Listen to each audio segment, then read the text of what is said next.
البعض يبحث عن أسباب فنية أو عوامل إدارية في حالة عدم الفوز في مباريات كرة القدم بالدوري المصري، لكن الرئيس نادي الزمالك لديه مبرر مختلف. ربنا ينجدنا من السحرة والساحرين.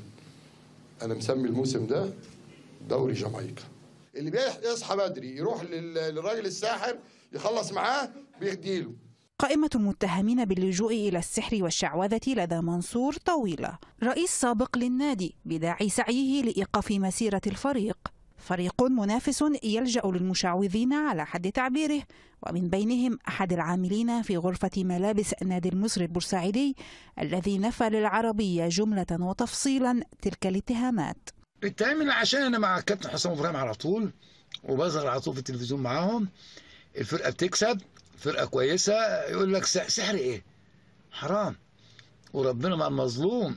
شبرخيت أحد مدن محافظة البحيرة ارتبطت في أذهان مشجعي كرة القدم في مصر بتدخل غير طبيعي في مباريات كرة القدم المحلية، بعد تداول فيديوهات لم يثبت مدى صحتها عن لجوء مسؤولي بعض الأندية لزيارتها بحثا عن أعمال من الشعوذة لتحسين النتائج في الميدان. وقبلها صورة جمعت أحد الأشخاص في المدينة مع مدير الكرة السابق بنادي الزمالك، إلا أن الرجل نفى بعدها أي ارتباط بينهما.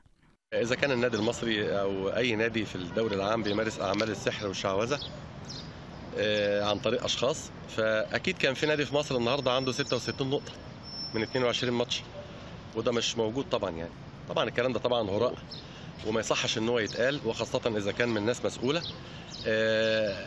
احنا ليه بنطمس الاجتهاد بتاع إدارة النادي والجهاز الفني ومجهود اللاعيبة في الملعب وبنختصره في سحر وشعوذة؟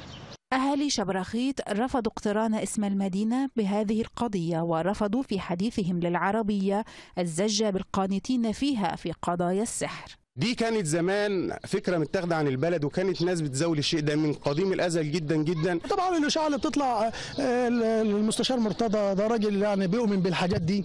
استحوذت قصص غريبة عن اتهامات غير مثبتة باللجوء إلى الشعوذة على أحاديث الوسط الرياضي أكثر من التحليل الفني وطرق التدريب، وهو ما يستوجب من مسؤول الكرة المحلية وضع حد له ليبقى موضوع السحر مجرد لمحة. نرمين سامي، العربية، القاهرة.